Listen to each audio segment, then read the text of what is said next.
Yo, what's up everybody? Welcome back to another week to see if we get any pitch boss drops or if we don't get any pitch boss drops. But I do want to change up the style a little bit of these videos going forward, and instead of just like commentating over the initial boss fight, which you guys can clearly see going on in the background now, I want to just talk about random things going on, kind of just have a conversation with you guys so you can have something to listen to in the background and sit down, relax, get a drink, get a snack, and just chill out while you're farming. So in today's video, I wanted to talk more about how to get better at bossing in general and just overall get better quote-unquote hands. This is definitely something that I struggle with a lot during bossing starting off, and definitely something that I've improved on a ton. So I wanted to give you guys some tips and tricks that I've used for myself that have helped me a ton.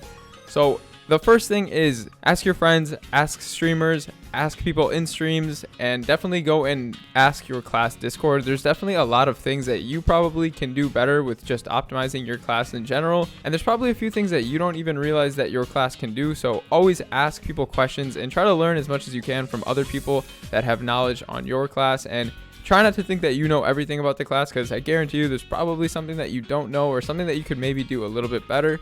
The second thing is obviously go online or go on YouTube, go into streams and watch people do the bosses for themselves. See how they maneuver through the boss, see how they work certain mechanics in the boss, and just watch overall guides on YouTube so you can kind of get a feel for what to at least look for in boss fights. The other thing is obviously going to be practice. Practice these bosses a lot, especially if you're not good at them or if you want to get better at them. The only way ever to get better at anything is going to be just practicing and doing it over and over and over again. For example, when I first started running Vihilla, it took me like a good 5 to 6 hours of straight practice to do the boss like efficiently and actually know what was going on.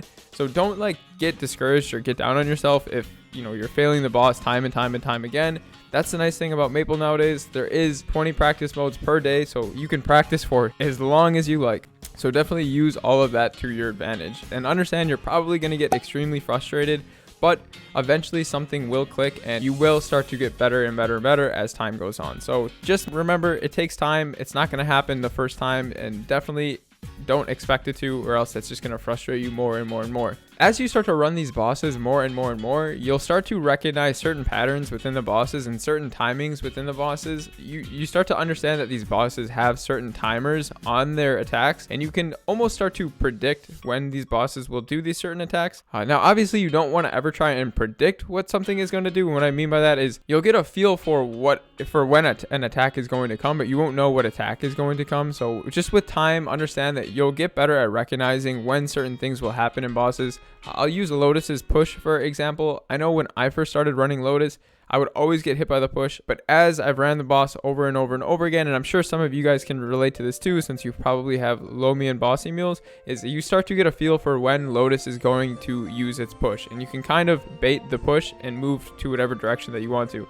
This is the same thing for things like Vihilla, Darknow, and even Black Mage, for example. You just start to get a feel for how the boss works and how it functions in general. But obviously this is something that can only be achieved through time, but it is something that does occur when enough time is practiced in these bosses. One of the other most important tips that I can give to anybody: try your hardest not to tilt. The worst thing that you can ever do when you're running bosses is get pissed off, get annoyed, get frustrated. Obviously like these things are going to happen, but don't let them overwhelm you at all. Try to not let these things overwhelm you at all. If you take a death, move on, get over it, and just go back into the boss as if nothing happened. When you start to tilt, it's pretty much game over. You start to lose lives left and right, and it's pretty hard to come back once you tilt. So understand that you just have to stay calm throughout the entire boss and not really let anything affect you too much. Just play like you would regularly play if you took a death or if you didn't take a death. The last and final thing that I wanted to talk about is VOD reviews. I know a lot of people do these, but there's also a lot of people who don't do these. VOD reviews are something that is extremely helpful for you to actually make progression in a boss. It's something that you can look back on of you doing the boss and not somebody else. Sometimes when you're looking at a guide, you're watching how they maneuver the boss, but you're not actually watching how you maneuver the boss. So if you're struggling in a boss, if you have some sort of recording software, definitely utilize it and record when you go into bosses and when you do like a practice session, because then you can actually see what you're doing wrong and make adjustments from there. Sometimes if you don't see the mistake that you're making, it's very hard to actually change it. So use VOD reviews to your advantage, and also have other people review your VODs that are more experienced and more capable of clearing the boss. They'll definitely give you tips that can help you out a ton and make the boss a lot easier moving forward. Those are my biggest tips that I can give to all of you and things that have helped me out the most. And to stay on the theme of things that help solo bossing, I wanted to give a tip for Darknow. So in Darknow, it summons a lot of emobs, but those emobs will always spawn in a certain direction, so it's not random. So the emobs will always face the opposite direction of which Darknow is facing. So if Darknow is facing you and you're in front of Darknow, the emob is going to be facing towards Darknow, slightly away from you. So you only need to move slightly to the left to actually avoid it. Now also understand that Darknow has a front hitbox and it has a hitbox behind it. So if Darknow is, for example, facing to the left and you're on the right of it and it summons an emob, that emob is going to be facing to the right. Even though Darknow was facing away from you, that emob will be facing away from Darknow.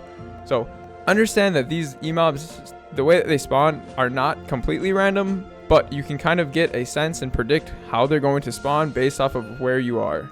So that is going to wrap up the entire video for today. I hope you guys did enjoy like this newer style of these weekly bossing videos. I didn't want to just commentate over the bosses. You guys can obviously see that I wanted to have something or some kind of substance in these videos that you guys can enjoy and just kind of watch in the background.